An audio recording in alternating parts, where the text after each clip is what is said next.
what I was starting to allude to before is that with continuous improvement, there are a lot of ways in which continuous, or I should say, in which with developmental evaluation and that framework of evaluation that really can help in terms of how to deal and address with new initiatives and new projects. And so let me give first a definition of what developmental evaluation is. So developmental evaluation is supporting, or it supports innovation development to guide adaptation to emergent and dynamic realities in complex environments. So there's a lot of words there, so let me kind of tease that apart for a moment. So when we talk about innovation, for a lot of the projects that we work with, these are new projects, new initiatives in some way. And even if there's some piece of the project that's repeating or replicating something that's been done previously, it's being implemented in a new context because it's being implemented in a new part of the country, or it's being implemented differently because it involves different individuals, different majors. And so it's really talking about this newness, this idea that an individual may have, and they're trying to figure out how to implement. The other piece is that it's adaptation to emergent and dynamic realities.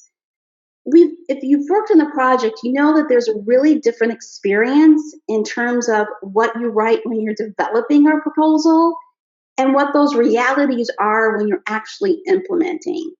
And so developmental evaluation, that framework, helps to create a way of thinking about how to approach and handle these emergent components. And emergent can be big and small. They could be small things like you have a shift in an individual who's a champion in the organization for the initiative, and so that person's left the organization, and somebody who comes in is not quite as enthused. Or it could be big, and it could be big like having to deal with COVID-19 and social distancing. How do you deal with those emergent factors? We know that we have a lot of projects right now that have either summer camps for students or project development for teacher and faculty members. And so trying to figure out, well, how do we address these emergent and dynamic realities? And then the other piece, these complex environments, is that you're putting that initiative in a system. It's organic. And when you put in an initiative, you have to be sensitive to those complex factors and sensitive to that complexity. And so those are all really important factors.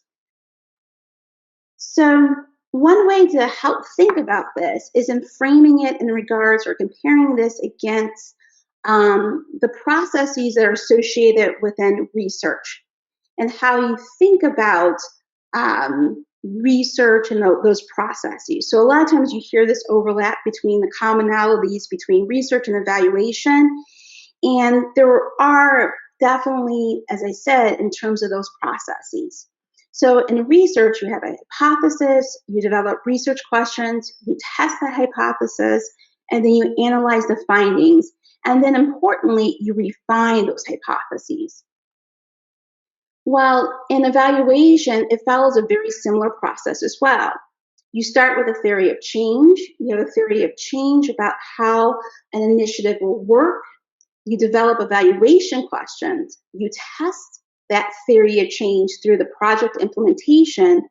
You analyze your findings, and then you refine your theory of change through the implementation process. So, in thinking about evaluation in that way from this developmental evaluation lens, the engagement of evaluation in the life cycle of the project will be slightly different. So, here, in thinking about the activity life cycle of a project, you have these different decision points.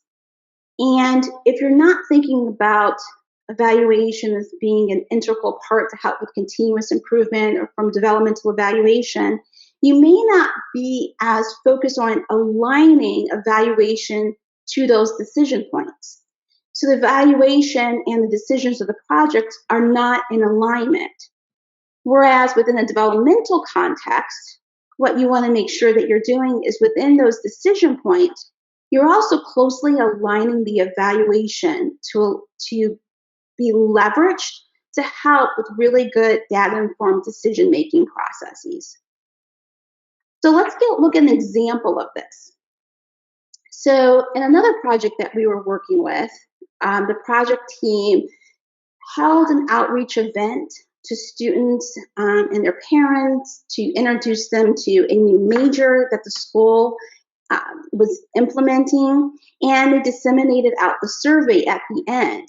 And when they disseminated the survey, they had about a 9-10% response rate. Well, that's not really the response rate that you really want. You want something much higher than that. And so we had some discussions around that with the project team about the dissemination method and what could be done to change the dissemination method. So there were a lot of tweaks with that. And so in a similar initiative that occurred about a month later, they implemented these changes and had a 40% response rate. Now, you could say this is like really small because it's just increasing the response rate on a small initiative, but by having larger representation of their population and the people that were there, now they have better data to be able to make decisions and to be able to incorporate those stronger decisions moving forward, and that will help them to achieve their outcomes. And that's really the point of developmental evaluation. So let me go ahead and pause there and see if there are any other questions. Elise, are there any questions that have come in? Yes. Can you clarify when would you use developmental evaluation? Yeah, I think that's like a really good question because I think all things being equal, historically, you would primarily use developmental evaluation on projects that were more new, not on projects in which they were long-standing initiatives. You would use a different frame. You would still use evaluation, but just a different frame of evaluation for that. I think it's particularly important to use evaluation when you have emergent issues. And so I say it as a caveat because I think right now, particularly within higher ed, so many schools are dealing with a lot of emergent factors. And so really need to make sure that evaluation or some type of data gathering is occurring tightly with the data, with the decision points is really important.